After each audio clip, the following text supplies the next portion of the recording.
Good morning, lady and gentlemen. There's only one lady I can see. It's indeed a pleasure and a privilege to be standing here today and talking to an audience, most of whom I have known and interacted with during my service and thereafter.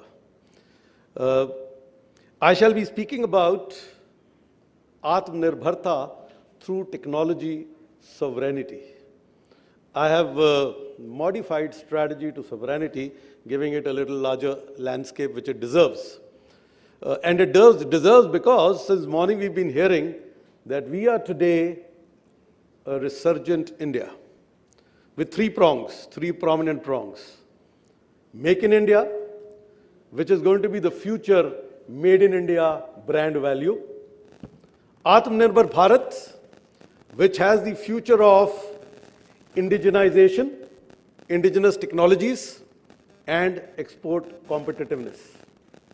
And the third is Startup India, which is going to harness the power of our youth bulge, which we call the demographic dividend, and convert entrepreneurs into unicorns. Now, all this coming together, along with a strong political will, has actually changed the way the world looks at India today. We are there with a lot of respect, other than the fact that we have given to the world one Prime Minister, a couple of strategic thinkers, a lot of technical wizards, and two terms in the Oxford Dictionary: Jugaad, which is resourcefulness and innovation, and Atmanirbharta, which is self-reliance. So that is the bouquet which we have presented to the world. But let's look at the technology world order. The technology world order has become very elastic. When you look at technology today, it is defined by 4 Ds to my mind: data, digitization, digitalization, and disruption. And while data, digitalization has resulted in a digital transformation, and we saw a presentation by Click as to the kind of wonders it can create in data science and data management and decision making, more importantly.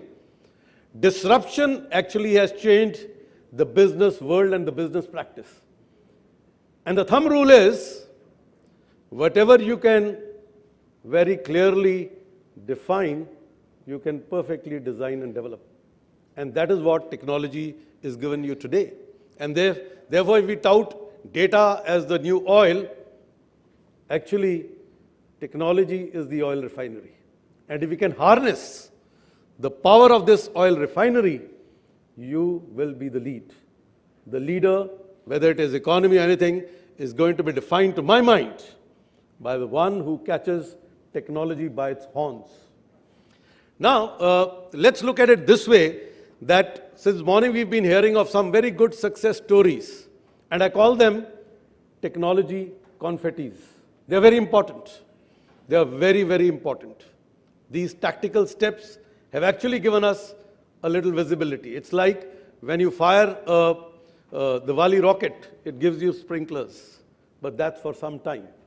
What we need is a huge, huge strategic depth to create technology sovereignty. Let me, for a moment, throw some questions which have been on my mind. You know, technology sovereignty is a very, very good word.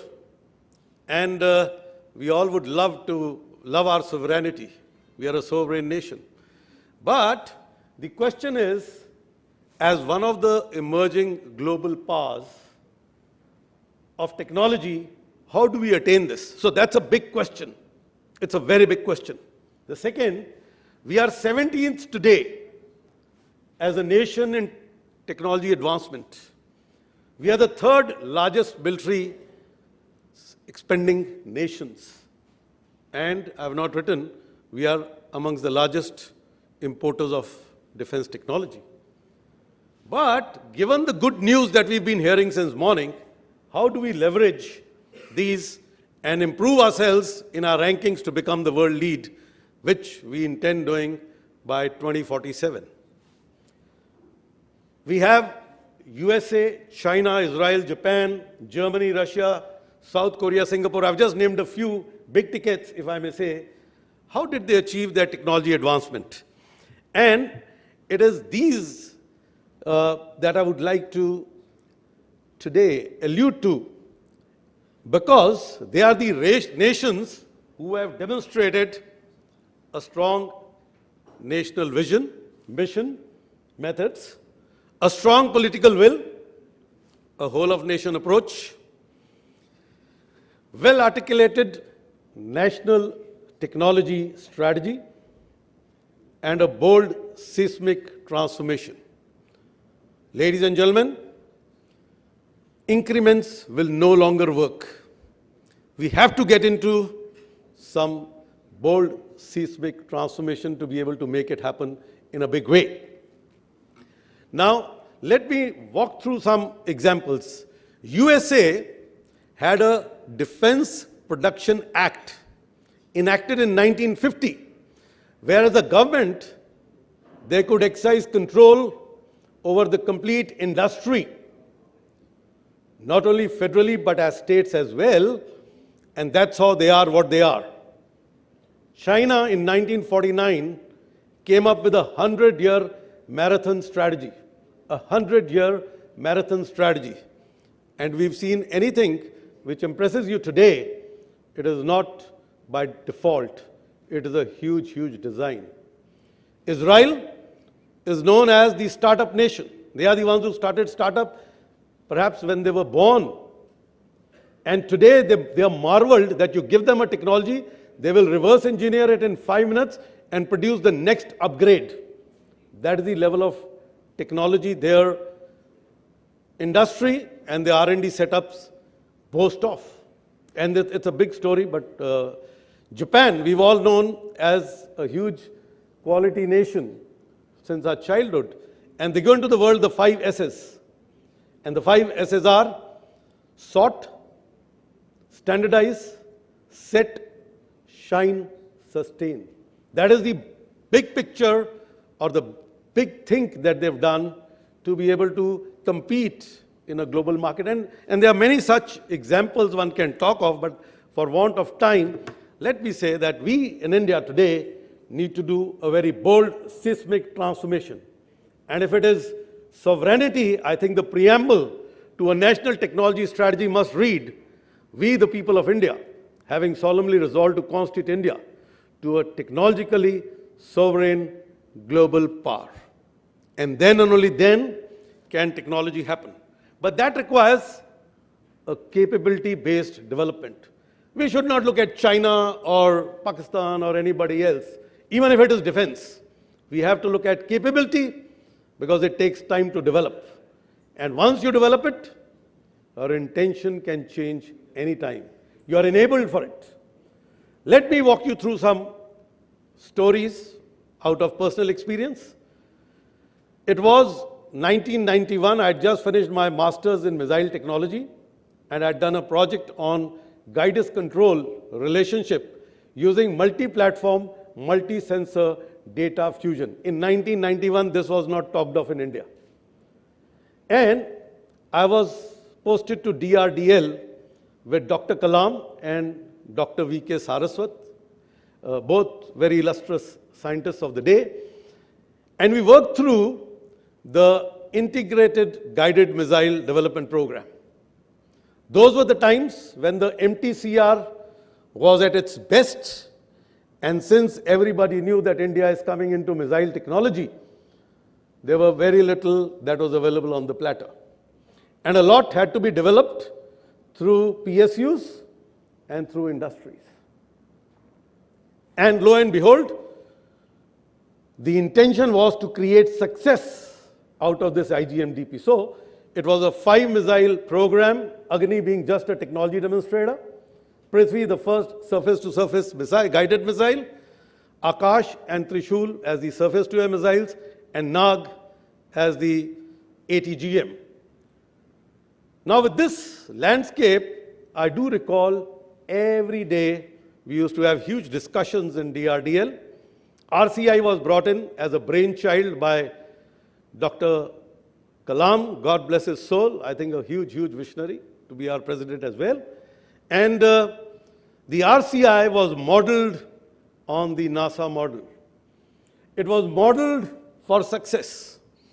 And a lot of industry, clandestinely, if I may use the word, came in to create materials which were required for airframes, to create guidance control requirements like gyroscopes, accelerometers of the size we couldn't imagine then, and HAL Korwa was one of them,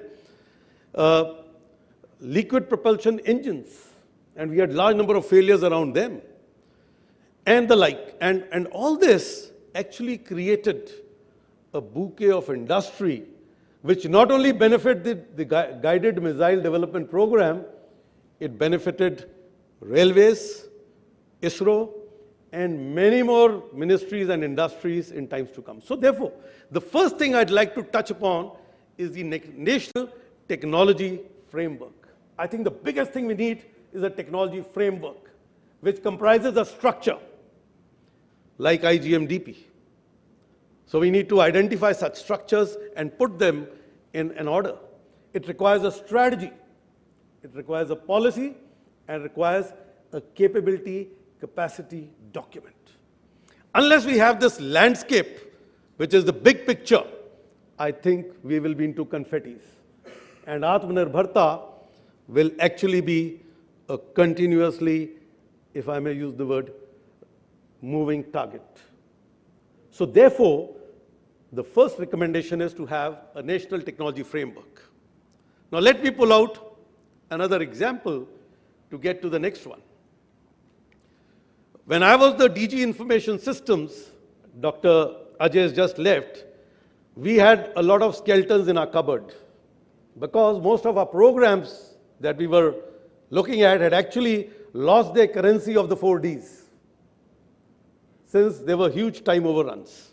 And therefore, we had one program called the Battlefield Management System, which had become a huge colossus against a 350 crore budget. It had already touched some 2650 crores as an anticipated amount, and therefore, it was untenable, if I may say the word. And if we had to proliferate over the complete Indian army, then it would have cost something close to 1 lakh crore, which was a huge cost center.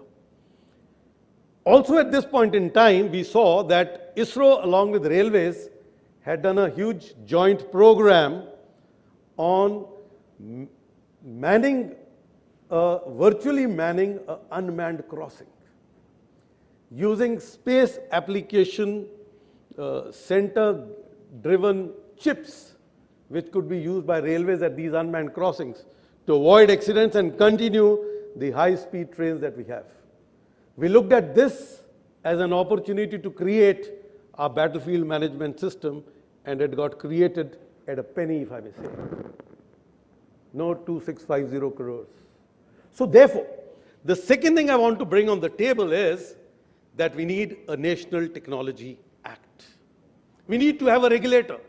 Mr. Jayajit Bhattacharya alluded to this in the morning, that we need a regulator.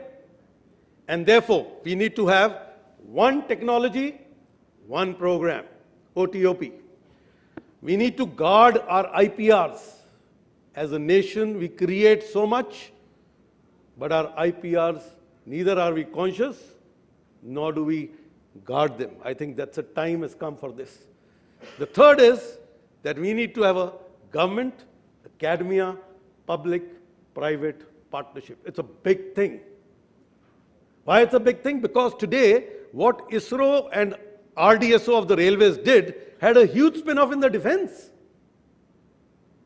And how do you know it? Unless you're aware. So therefore, I think we need a regulator. So a framework with a regulator. Let's move on to the third one. We have a Department of Science and Technology. We are going to be an Atmanirbhar nation. We all are talking technology. I think it needs to be upgraded to a Ministry of Technology and Innovation. There is no doubt in my mind that today, right from the technology readiness level 1 to technology readiness level 9 needs to be monitored through an overarching body. A department will not do.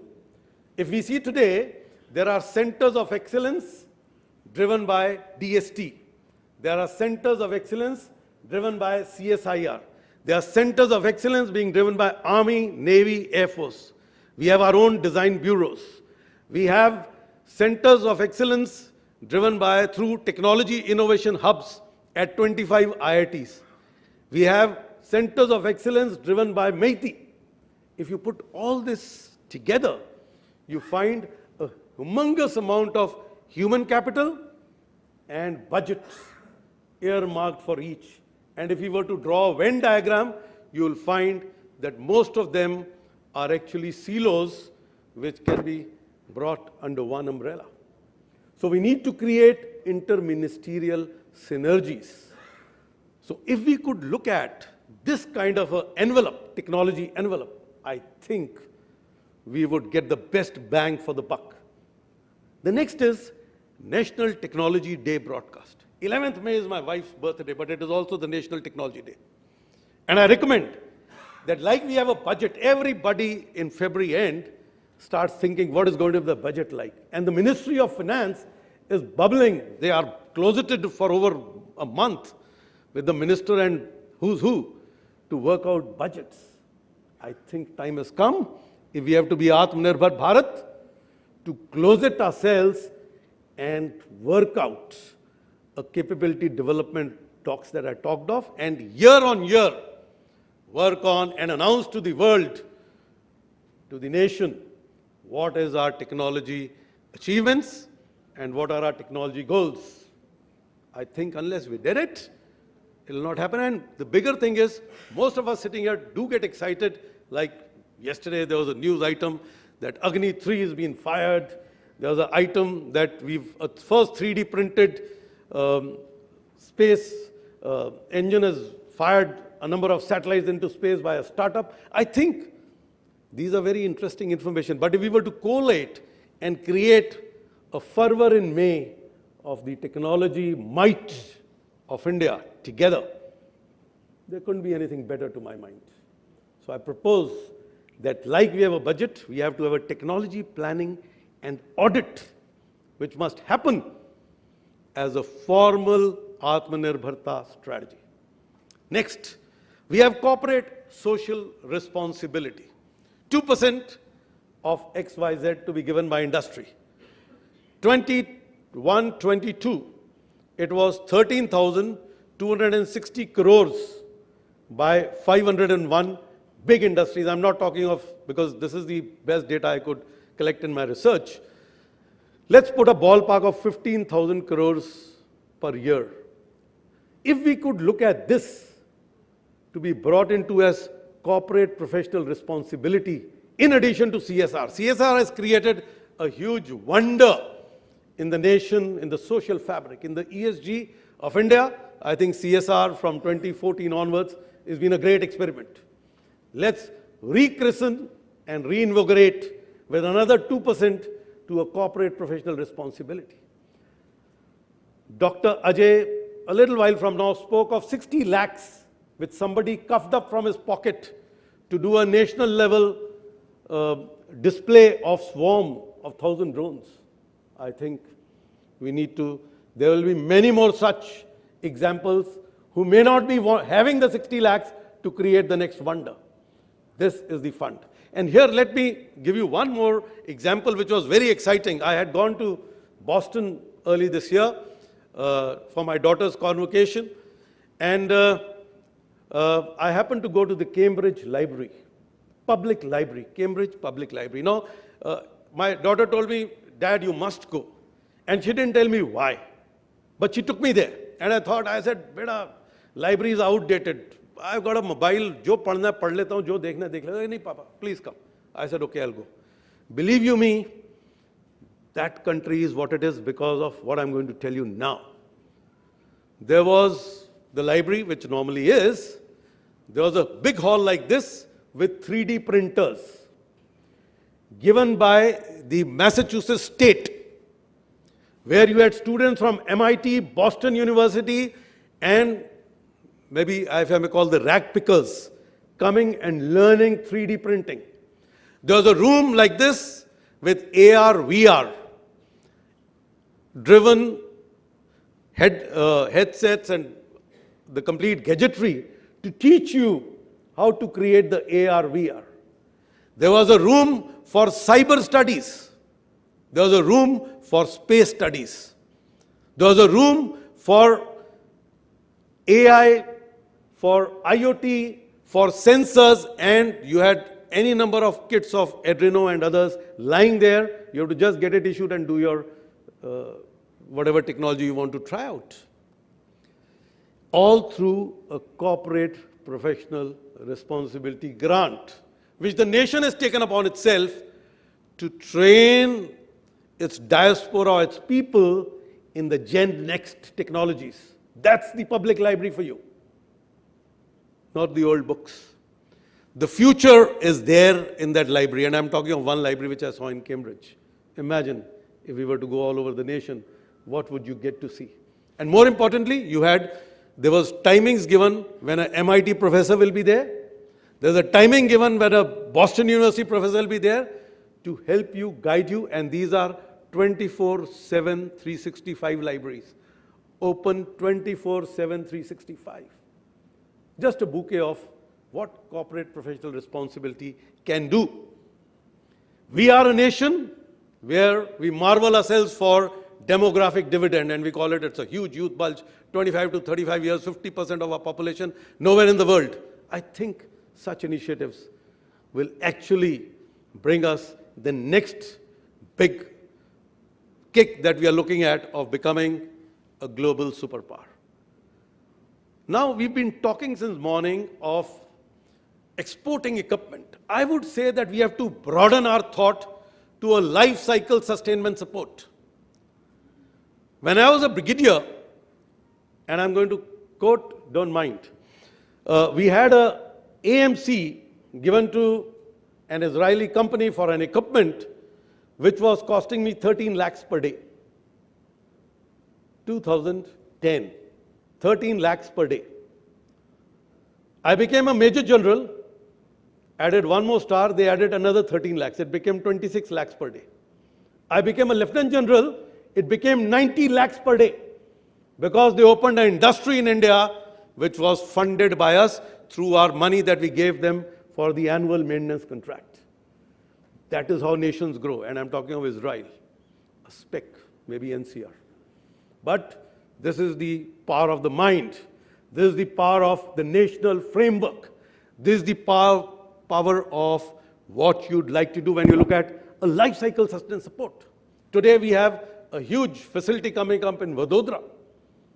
Tata's is creating the next big rumbling. Adani's is creating rumblings. But our aircrafts today of Indigo and everybody go to Malaysia for major interventions. Can we look at all this happening in India? Can we look at a reverse flow? The answer is yes.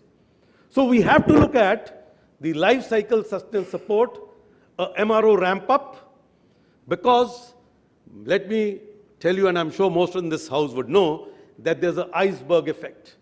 The cost of procurement is just the tip of the iceberg. The training, the life cycle sustenance support, the SME requirement, the inventory requirement, the upgrade requirement, the technology management, everything sits before. And the rule is 20/80. 80% of the iceberg sits not seen.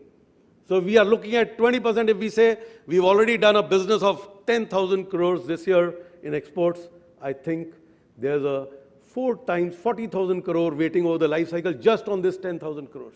Would we like to harness it or not? So my point is that we need to look at the complete strategic piece for technology sovereignty, from womb to tomb. And tomb also has value because it has huge residual value. Just a quick word, since time is getting up. I'll just take another 2 minutes to wrap up.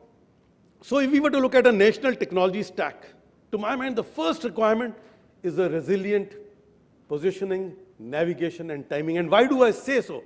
Vikram is sitting here, and we've been exposed to this over the last couple of days. All our systems are based on global positioning system of US or a GNSS, including our own Gagan, which is a GPS-dependent GNSS system. If I won't mention any country, if any country decided to knock off a couple of satellites or to play truant, your positioning, navigation, and timing will go totally awry. All the Gati Shaktis, all our BHIM-Pay UPIs may all go topsy-turvy. Something that we have harnessed as digital power may actually become defunct or defused just by a PNT. And that's why today in US, they are creating a terrestrial PNT. They are creating various layers of position, navigation, and timing, though they are the authors of GPS. So if that nation on which most of us are dependent is doing a resilient PNT, that's the first thing as a nation we should think about when we look at a technology stack. Then unmanned autonomous systems, we only call it drone, but there is huge amount of space on ground, on water and underwater. The DefSec alluded to underwater, which actually is another big space of technology we need to look at. Then I've said A to A, automation to autonomy. The days of automation are over. Today it's autonomy. I mean, Click in the morning just presented to us. We are talking of autonomy without man in the loop and things happening. It's like metros are running, they stop at the right place, they start at the right time, all on an autonomous system. So therefore, I just spoke sometime that 91 I did MPMSDF, multi-platform, multi-sensor data fusion, is today a reality. And US, China are looking at what is called the C7 ISR. Command, control, communication, computer, cyber, cognition, combat. And they're coming up with what is called lethal autonomous weapon systems. We'll start up. Space, air, ground, water, underwater. So that is the spectrum today. It's a very different spectrum. Renewable energies, all this requires power. We are talking of e-vehicle technologies. I think quantum technology, software-defined networks, then the emerging technology stack, and I mean, it's a subject in itself, but I'd like to mention that software on chip is more important than chip manufacturing. I think if we can, as a nation, it's our forte. Software on chip is our forte. I think if we can harness that, it's going to be a big game change. I'd conclude by saying that we need to look at technology sovereignty, not through increments, but through a bold, seismic technology transformation. Only that can beget Atmanirbharta. Thank you very much. Sir, I'm a retired Group Captain Narang. I'm associated with Drone Federation of India, but I've been studying Indian defense and aviation ecosystem for some time. So you spoke about, future of technology, and some of your recommendations I had not thought. So compliments to you for some of the issues. Maybe one more you may like to add is National Technology Plan in your series of recommendations. See, when I talked of framework, I talked of a capability capacity document. That is the big plan. So, but point is valid. Yes. Point is brilliant. So, but I have some really nuanced, intricate views on these issues. Allow me to be a little free, sir. I would be happy to debate. I'll be happy to debate because I'm sure there are better ways of doing things. For Yes. sure, please. So one of the key part of defense technology is the ownership by the stakeholders.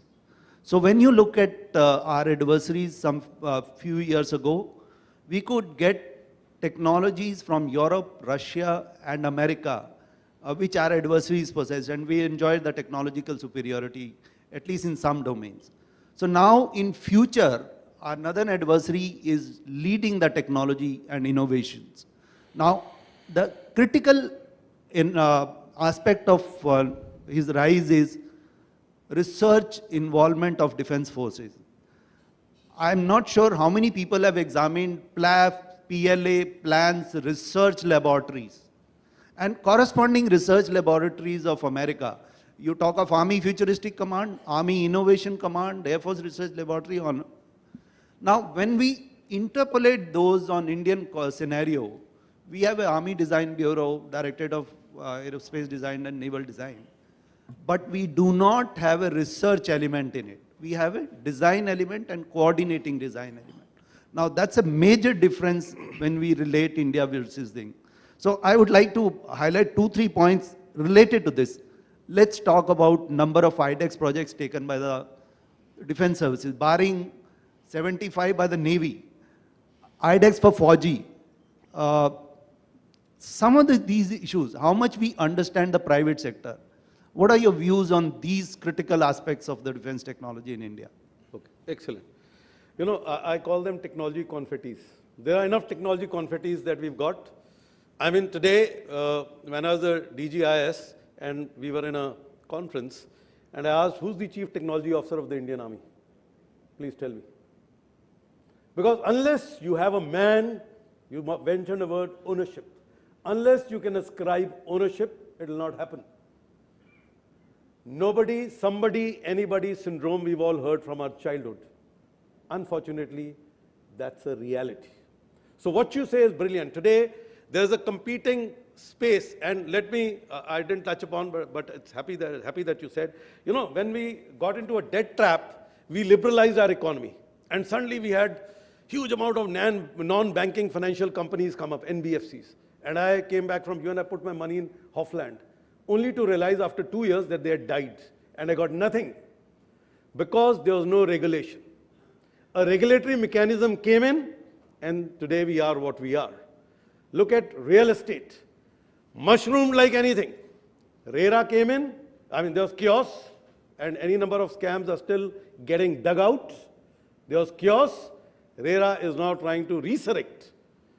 I think time has come before we proliferate technology like this and get into another non-regulated, should I say, pulses, which will be difficult to control later.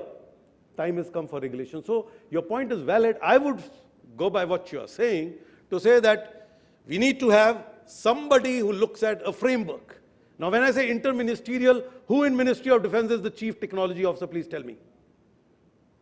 Nobody. Is it DOD? Is it DP? Who? I mean, we do a defense expo. Sorry, I wish the DefSec, former DefSec was here, and I asked him this question. I know he's a huge technocrat.